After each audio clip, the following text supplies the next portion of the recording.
శ్రీనివాస్ గారు మీరు డబ్బులున్న రాష్ట్రాలకు ఎక్కువ సీట్లు ఉండాలంటే పేదోడి కోటు తీసేయాలంటారు అనేది ఒకటి. రెండోది ఇంకా మీకు డైరెక్ట్ స్ట్రైట్ క్వశ్చన్, 16, 17, 18 తేదీల్లో పార్లమెంట్ లో బిల్లు పెట్టి ఆమోదించుకునే దిశగా ఎన్డీఏ ప్రభుత్వం పోతుంది. ఇండియా కూటమి దానికి మద్దతు ఇస్తుందా? ఇవాళ స్ట్రైట్ గా చెప్పండి.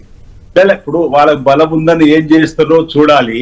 మా ఆలోచన వాళ్ళు తీసుకుంటారో చూద్దాం. ఇక్కడ ఒక్క విషయం మీకు చెప్తా సార్, ఆ అంశం వచ్చే కంటే ముందు, ఈశాన్య రాష్ట్రాలు కేంద్ర పాలిత ప్రాంతాల్లో జనాభా లెక్కల ప్రకారం సీట్లు ఇచ్చారని, లోకసభ సీట్లు అన్నా లేలే. ఇప్పుడు ఇంకోటి ఇప్పటికే వస్తుంది 273 సీట్లు ఉంటే ఇప్పుడు 543 సరిపోతుంది కదా అని. అవును, ఇప్పటికే వస్తుంది. రేపు ఇంకా అంతరం బాగా పెరిగిన తర్వాత మన దక్షిణ రాష్ట్రంలో పట్టించుకుంటూ ఉంటున్నాం మేము అనే పాయింట్ అది. ఇప్పుడు 2026 వరకు చట్టం వేసి 2026 జనాభా లెక్కల తర్వాతనే సీట్లను వేస్తామని చెప్పన్నటువంటి సందర్భం. ఇప్పుడు ఎందుకు అడవుడు చేస్తారని చెప్పంటున్నాం.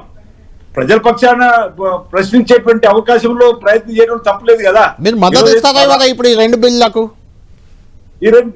సరే, మా కాంగ్రెస్ పార్టీ తప్పనిసరిగా ప్రజల ఆలోచనకు అనుగుణంగా ముందుకు పోతుంది.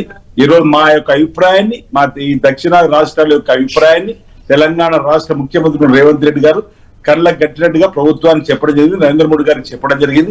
చూద్దాం ఏం జరుగుతుంది 16, 17, 18 తేదీలలో. 2029లో పార్లమెంట్ ఎన్నికలు, 2026 జనాభా లెక్కలు అంటున్నాం. ఒకవేళ చిత్తశుద్ధి ఉంటే 2026 జనాభా లెక్కలు పూర్తి చేసి 2028లో చట్టం చేసుకుని 2029లో కూడా ముందుకు పోవచ్చు. కానీ 2011 ఎన్నిక జనాభా లెక్కల ప్రకారం ఎందుకు ముందుకు పోతుంది? ఇంత అడవుడు ఎందుకు? ఒక ఇంత అడవుడు అనుకుంటే 2020లో మహిళా బిల్లు వచ్చినప్పుడు ఎందుకు 2024లో మీరు మహిళలకు సంబంధించినటువంటి చట్టాన్ని తీసుకొని వచ్చి మహిళలకు అవకాశం ఇవ్వలేరు? ఒక మహిళలకు అవకాశం ఇప్పుడు 181 మంది మహిళలు చట్టసభలు ఉండేవాళ్ళు కదా. మహిళా అసెంబ్లీలు కూడా 2024లో జరిగినటువంటి ఎన్నికలు వచ్చేవాళ్ళు కదా. అంటే వాళ్ళు మహిళా బిల్లును వేరుగా చూస్తలేరు, మహిళా బిల్లును అడ్డు పెట్టుకొని ఈ రోజు వాళ్ళకి నచ్చినట్టుగా సీట్లు పెంచుకొని చేసే ప్రయత్నం చేస్తుంది. దాని మీద తప్పడతాం. రైట్, థ్యాంక్ యూ శ్రీనివాస్ గారు.